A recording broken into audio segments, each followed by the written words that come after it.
More am I. Yeah, we've had some good initial bookings. You can go on Eventbrite and book in advance. You don't have to. You can turn up to the venues and register on the day. But we've had some initial interest. Again, it's Monday, Tuesday, Wednesday and Thursday evenings next week. It's a way that government can actually get out, reconnect with the people, listen, but also really hear people's views, make sure our priorities resonate with them, and actually explain what we've done so far and what we're going to be doing for the rest of this administration. Well, you mentioned there that bookings have been good. Do you have a rough idea of numbers? It depends where the event is. So we've had some really good feedback from South, which is Monday at Castle Rushen High School. Not that many people booked into Peel so far at QE2 on the Tuesday. But again, Ramsey, because the school's relatively close to the centre, we've had some decent bookings there. And we're talking about several dozen already. And that was at the beginning of the week. So it's the idea of coming onto your show, and thanks very much for having me, is just to say, look, turn up. These are going to be different to the government conference, where it's a big panel, it's a big event, and people are talked to, and there's question and answer sessions. This is a bit of a welcome, cup of tea, some biscuits, and then you can sit down and have one-to-one chats with the various ministers on various tables. It's not quite like speed dating, but it's going to be that sort of idea that you can go and talk to individual people, hear, listen, and actually share your own experiences. Because we've had the relaunch of the Island Plan, we've had the report on the economic strategy. We just want to make sure that people understand what government are doing for them and understand people's individual experience of living on the Isle of Man at the moment and their priorities, so that we can reflect those in the policies going forward. Is this a learning then from the government conference that perhaps that format just doesn't work for everyone? Exactly. I mean, the first government conference was an all-day event, and people said, well, actually, it's really difficult to get there if I'm working or picking my kids up from school. So what we really want to do is connect, particularly with people who don't normally turn up for these sort of events, younger people, people with families.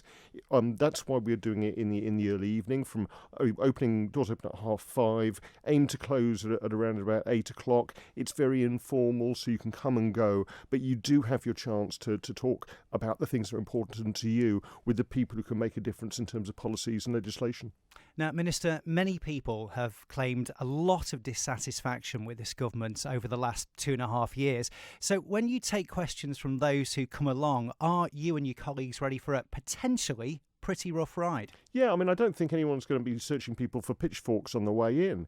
But we know that things are difficult for people right across the island, both in terms of businesses and the general public. We know we've been through some really rough years, but also we know now that inflation's coming down, that the jobless figures are coming down, that the economy has been remarkably resilient.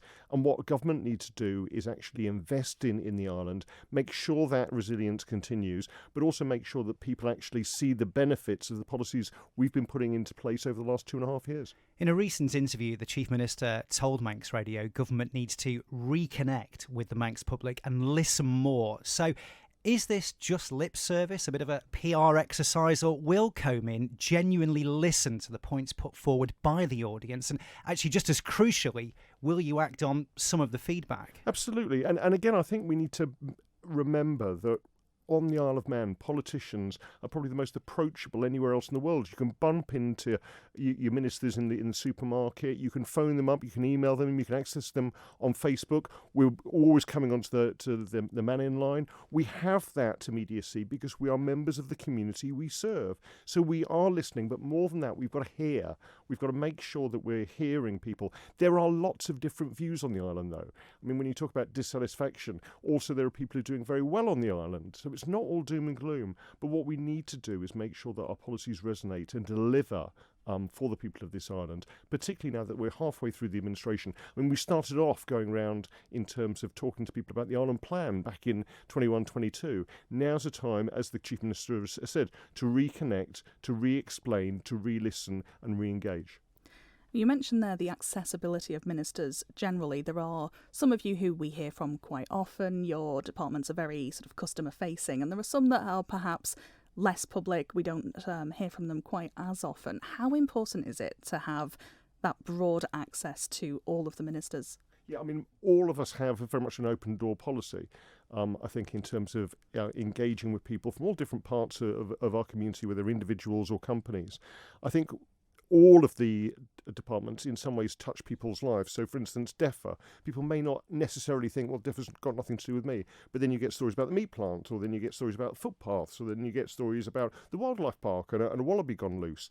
All of the departments touch people's lives. So I think it is really important that people feel engaged with government. It's not all just about Tynwald. It's not all about debates. It's about the services that we deliver for people of this island. So just to clarify then, all ministers will be at all of the events next week? They should be. I know I unfortunately can't make the Monday one. I think one of the other ministers can't make other ones because of pre-existing commitments.